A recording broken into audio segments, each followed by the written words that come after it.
안녕하세요. 코인코기입니다. 오늘은 비트코인 컨퍼런스에서 에드워드 조지프 스노든이 연설한 영상을 가져왔습니다. 영상 시청 전에 구독하기와 좋아요는 영상을 제작하는 데 큰 힘이 됩니다. Hello, everybody. It's good to be with you. This is an amazing crowd. All right, everybody. I can't hear you, so I'm just going to plow right in. I want to say, first off, it's a pleasure to be with you. I spoke recently at the Bitcoin conference in Amsterdam, and the things we talked about were very different. It's remarkable what a difference we see in just 9 months. The last time, the topic was really about how the game is rigged, but we can't leave. And in fact, it feels like it's too good to leave. We put up with the abuse. We know they're breaking the rules, not because we love it, but because we haven't ever had an alternative.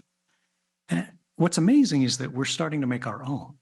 One of the core things that came up 9 months ago was Gary Gensler.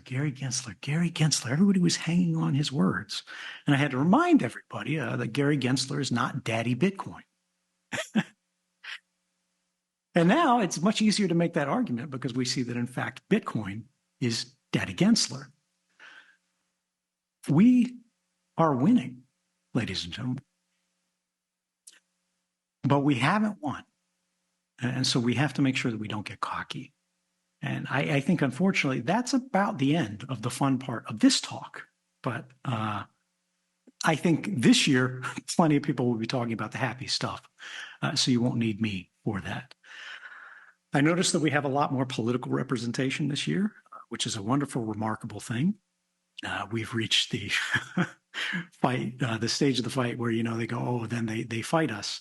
But it's actually, then they try to get us to love them. And what I want to say on that briefly, because I don't want to make this talk about all the politics there, is cast a vote, but don't join a cult. They are not our tribe. They are not your personality. They have their own interests, their own values, their own things they're chasing. Try to get what you need from them, but don't give yourself to them, even if you have to vote for them. Instead, what I want to do is set this frame a little different for this conversation. I want you to reflect on where we are, how we got here, and where we're headed. There's a passage from a book that I think for this crowd really resonates. It says, for in every country of the world, I believe, the avarice and injustice of princes and sovereign states abusing the confidence of their subjects have by degrees diminished the real quantity of metal value which had been originally contained in their coins. Adam Smith, Wealth of Nations, written in the year 1776. We're not playing games with metals anymore. But if you look around, you can see that the problems from that kind of thinking are springing up everywhere. They're reaching us. They're choking us. And you see this in the internet as well. What is it that's wrong with the internet? The thing that's wrong with the internet is what's wrong with the world, because more and more they're one and the same. A system has been constructed around us, not just through administrations, but through generations, that is fundamentally unfair. What do I mean by that? Look at the economy, right? There's an increasing concentration of resources into fewer and fewer hands. So it is now even with the human voice. Winner take all is the model that's apparent on platforms as far as the eye can see. Whether you're talking about broadcast media, whether you're talking about legacy media, whether you're talking about newspapers, whether you're talking about social media, minority opinions are increasingly made to survive at the indulgence of the censor. They're clinging to the edge of the platform by their fingernails. You see truckers in Canada that are getting debanked, and you see students at Columbia are getting de-hired for the things that they express. Now, we don't have to agree with them. We shouldn't necessarily agree with them, but they should have the ability to argue. They should have the ability to persuade. They should have the ability to dissent. They should have the ability, frankly, to disrupt. That's the thing that makes us progress, right, is the disagreement. If we accept that the system that we inherited is the best that it can possibly be, it shouldn't change, it shouldn't be contested, what we're saying is that we've gone far enough. This point in history is the best, and it's not. We know it's not. Life is still difficult despite the many privileges, despite the many technologies that have blessed us. But somebody made those things happen. Every good thing that you enjoy is the product of someone's labor, the product of someone's effort, the product of someone's ingenuity, the hours of their lives being gifted to us, to the common species.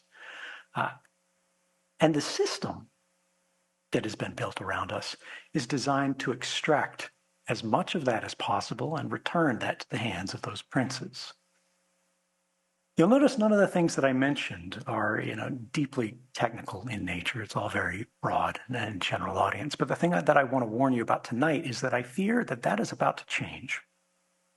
Our lives have been increasingly intermediated by screens, by panes of glass, right? You are watching this either live on stage because you registered through a smartphone, through a laptop, right? Nobody went and sort of bought a ticket at the counter anymore. That's not how the world works these days. But in order to even set that computer up, to turn it on, to log in, to set up your account, to pull the smartphone out of the box, charge it, open it up, connect it to your Wi-Fi access point, you have to click OK to continue. You have to agree to somebody else's terms of service. You are made to pass through gates of permission that are owned and controlled by others, that do not answer, frankly, to anybody. You see Facebook, you see Google, you see how they've been abusing the trust of everyone in every country, right? You see the EU tries to get a handle on them. They're completely ignored. There was the GDPR, right? General Data Protection Regime or regulation that was supposed to fix all of these problems, and it didn't work. They say, oh, we'll fine you, 4% of global revenue or whatever if you break the rules. That hasn't happened, and it's been years and years and years. Whether we're talking about governments, whether we're talking about corporations, we're talking about the same thing. We're talking about the systemization of technologies that are designed to order our lives to the benefit of the institutions. They are trying to organize us to benefit them. In some cases, we want this. We want to be able to cooperate. We want to be able to collaborate. We need to be able to work together, right? But we have to agree to this in some way. We should need to. And it's not like click OK to continue or say no and use the phone my way, right? It's click OK to continue or you can't use your iPhone. You can't use your Android phone. It doesn't matter whether Samsung makes it, whether Google makes it, whether Apple makes it. You play by their rules or you don't play at all. And that should be changing. We'll get to it a little bit later where we are making great strides in the context of money, which is why suddenly we see a lot of political interest in these audiences. They understand that there is a new center of power that is rising. But there is a new field of vulnerability that applies to all of us, including all of these luminaries that will be speaking on stage here. And that is artificial intelligence, right? I am not one of the guys that goes on the internet and is like, oh, AI safety, the robots are going to kill us. You need to worry about this. I say, in fact, I want all of them to dump all of these models out on the internet where we can all use these. OpenAI, which is not open at all and is a very closed model company that wants to benefit themselves at your expense. They want to train on your data, but benefit themselves. And they don't want you to have access under the covers. They don't want you to be able to pull down the models, distill it, get one you can run at home, put it on your phone, do whatever you want with it. They want you to have to go back to their watering hole, pay them rents, and to access all of this only through their ways, even if you did have the ability technologically, hardware-wise, to run this at home. The good news is it is becoming easier and easier to get this stuff in public hands, to run this on home machines. And I'm not just speaking rhetoric here. I've spent the last year using these models myself at home. You can do this too. Open source models, whether we're talking about diffusion models for generative imaging, right? Sort of what you think of like the Mid Journey, the nice web interfaces. You can do that at home. It's 100% free as long as you've got the hardware to run it. And it's getting easier and easier to do this.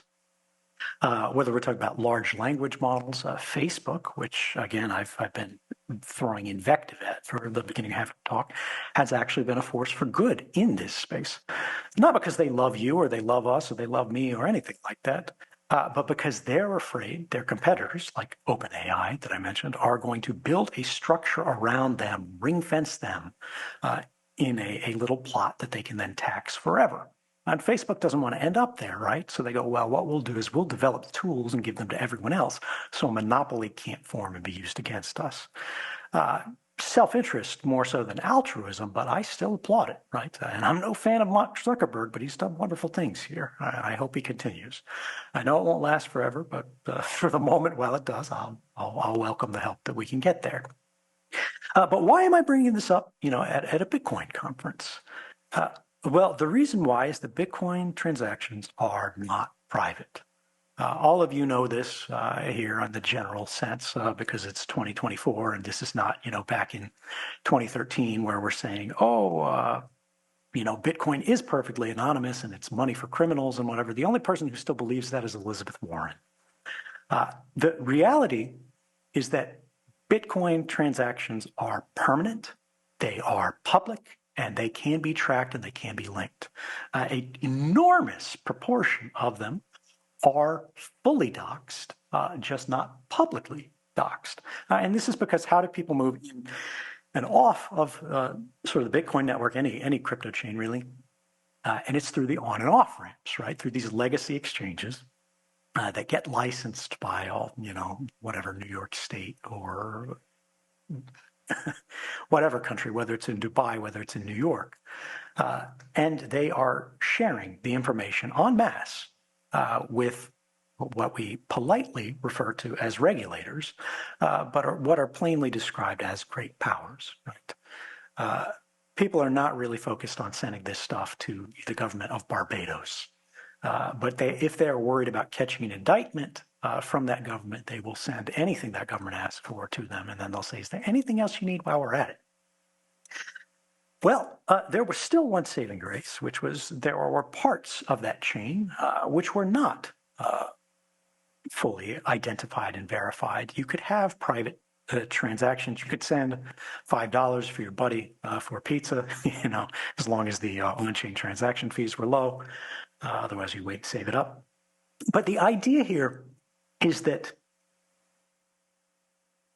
you could still engage in the network and presume that it would just age off eventually. It's out there. It's on the blockchain. Somebody has it. Maybe they'll prune it. But it's not you. It's not that everybody will know everything you did anywhere all the time forever. Because when they have your transaction history, they have your life history. They know what you read, what you buy, who you sent, who you support politically, like where your donations went. All of that is available to them. They can infer your thinking. They can infer your affiliations. At the NSA, we called the kind of information that was not the details of a conversation, right? Not literally reading like your texts, but simply saying that you texted someone. And this was under their interpretation. In my interpretation, it's a violation of the Constitution, but in their interpretation, this didn't impact the Fourth Amendment at all because it's not a search, because it's not reading your messages themselves. It's simply tracking the flow of messages. We called this kind of information metadata, right? And that metadata padded out what was your pattern of life. Metadata can be plainly described as activity records. It's the same kind of thing that a private investigator would get if they just followed you around all day. They don't sit behind you at the cafe and hear everything you say because you would wonder, who is this dude following me? But they sit outside in a car on the street. They see that you go in the cafe at this time. They see that you sit at a table with this other person. They send a guy to go, who is that person? What's his license plate? Who is he? They know that you met. They get the affiliation. They see you go to work. They see you go to the store afterwards. They don't see every item that you bought, but they see where you shop. And as you pad these things out more and more, you get a more and more complete picture of an entire human life without ever having to go, oh, we need a warrant for this. What held that back? Well, cost. You needed a human analyst to go and sift through this. The metadata could be collected automatically by ingesting the world's internet communications through these machines, right? But somebody still had to put their cup in the big bucket, pull it out, and lay it out on their desk and make sense of it. Machine learning models are going to change this. In my opinion, this is already being done. We simply don't have evidence of it yet. It's going to be testing. It's going to be development. We don't know how it's being applied, when it's going to be truly operational. But it is fantasy to imagine that they're not doing this. And there is zero regulation that I am aware of in the United States to prevent this. Nobody is thinking about what these agencies are doing. And we're not just talking about the NSA here. We're not just talking about the FBI. We're talking about the IRS, right? And it's not just the United States. It's every country. You may go, oh, I love the United States government doing this. I hope they spy on me as much as possible. Well, what about China? What about Russia? What about North Korea? What about Iran? What about every little government that you don't like, that you don't agree with, right? And suddenly they can have every life of every person, every day, at every moment, on a live feed, being interpreted at machine speed. And then you start feeding that those inferences into a decision-making process. This is the reason that I bring up the protesters at Columbia University, the protesters in Canada, right? It doesn't matter whether you're liberal, it doesn't matter whether you're conservative. If you stick out, if you stand out, you are going to become non-normative. Or rather anomalous. What I am afraid is likely to happen quite quickly, right? Probably not this year.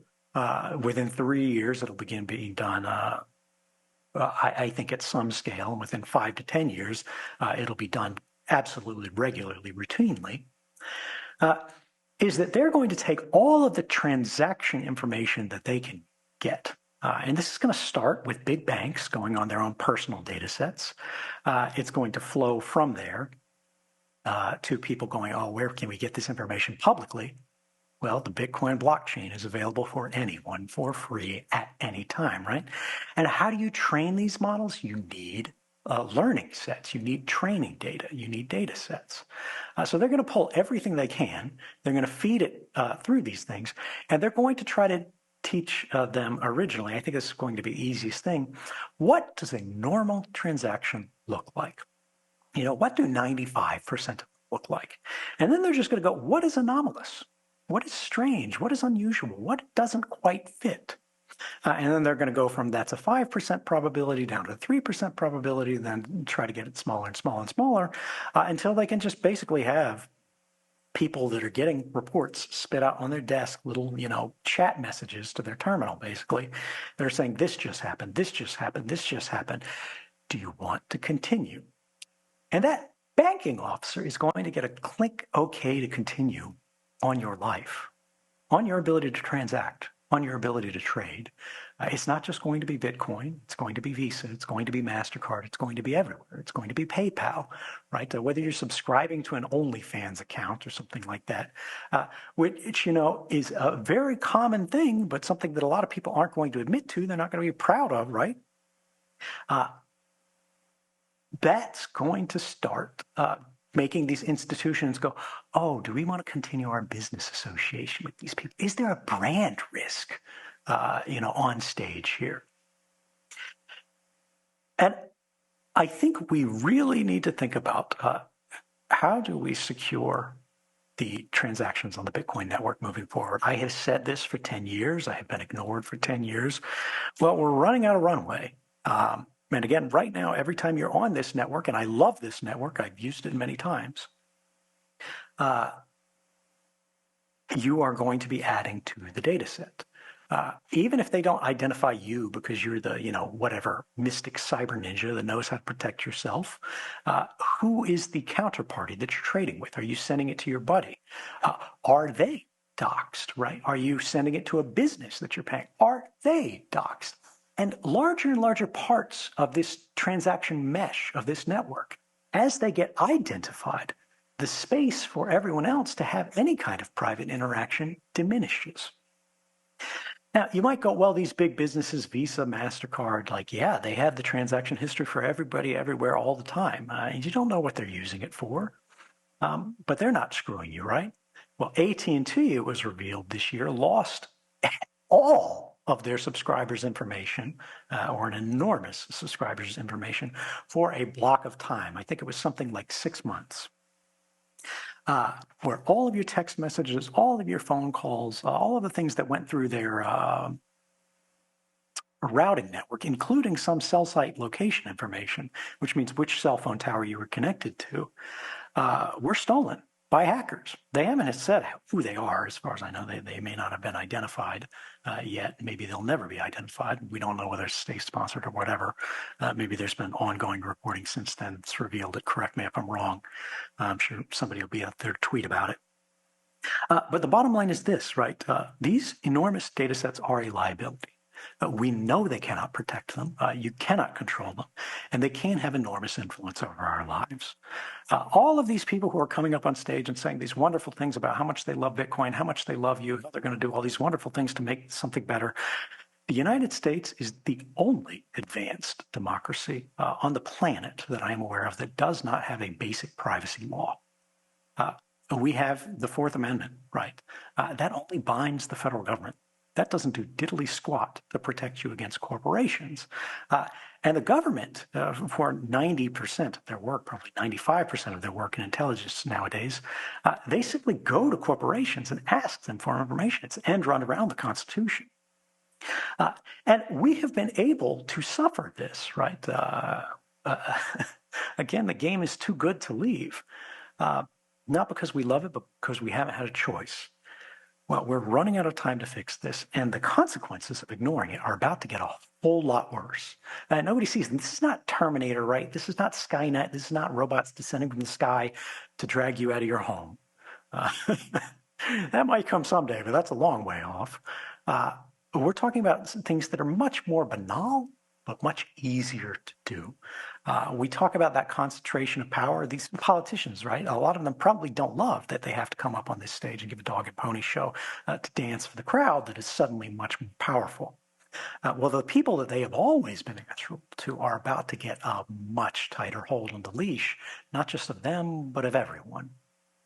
So I want to zoom back out because we've only got a limited time this evening and say, look, the reason that the internet feels broken is because it is reflecting a broken world.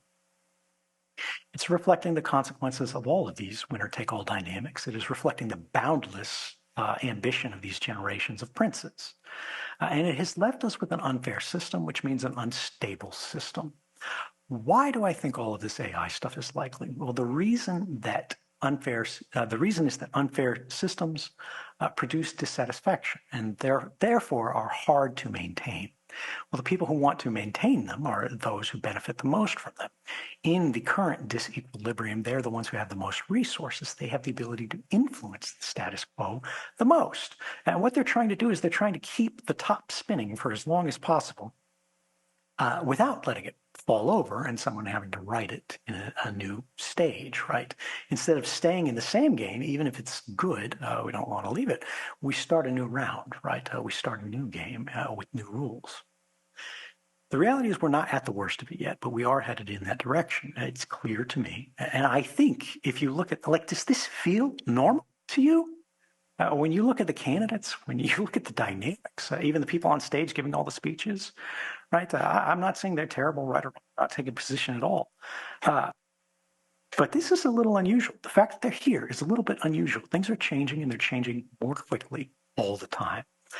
We have passed the inflection point, and we are accelerating down the slope. And we're reaching the point where all of us are about to have to make very serious decisions about how we spend the rest of our lives to try to make the world better for our children and for those who come after us. Our economy, politics, even culture have reduced the access to an equal role. And that has produced resentment, grievance that blossomed to the point that now every discussion feels like it is becoming an instrument for war by other means. And we are competing constantly, and we are cooperating rarely. And we need to change that.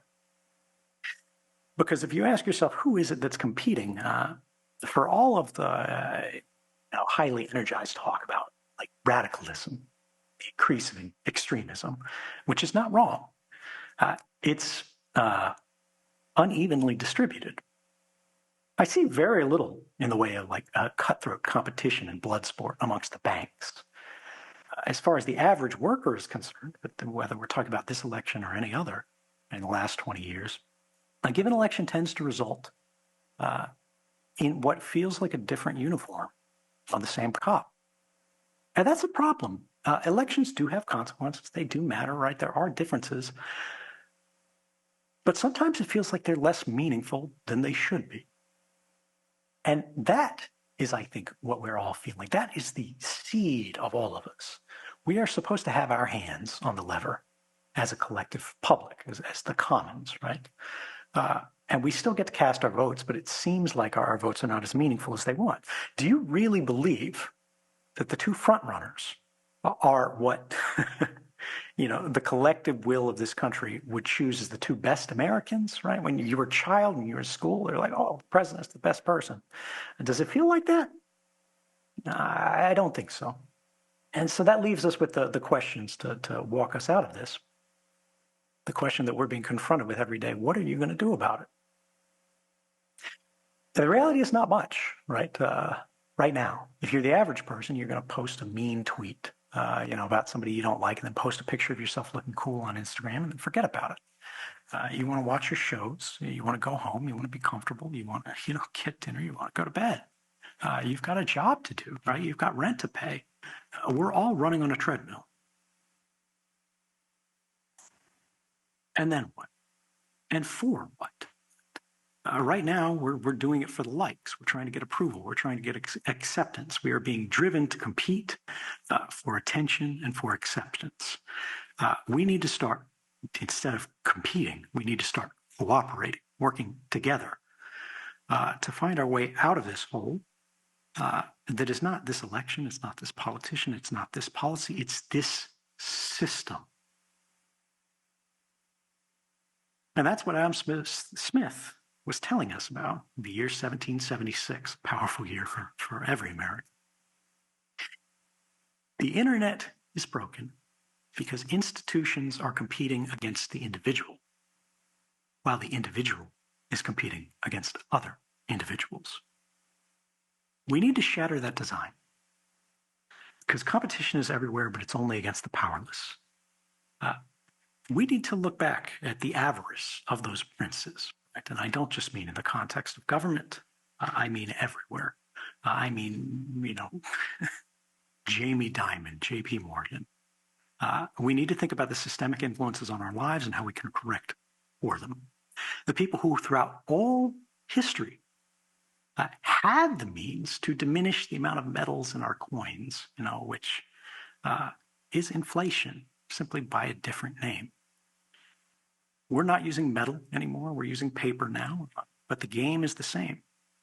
We in this room are using a technology that has taken the metal and the paper away from them. And it is through this single lever that they have set flourishing societies on the path to inevitable poverties. And I just want you to remember every time you look at the grocery store's prices that you are not alone. You are not isolated. Everyone in that store is dealing with the same battle that you are. We have to cooperate, we have to work together, and we have to make sure they do not reduce this country to the land of the free and the home of the slave. The only way we will do that if we work together. So please, by all means, cast your vote, but don't join a cult. There's a lot of work to be done. Thank you.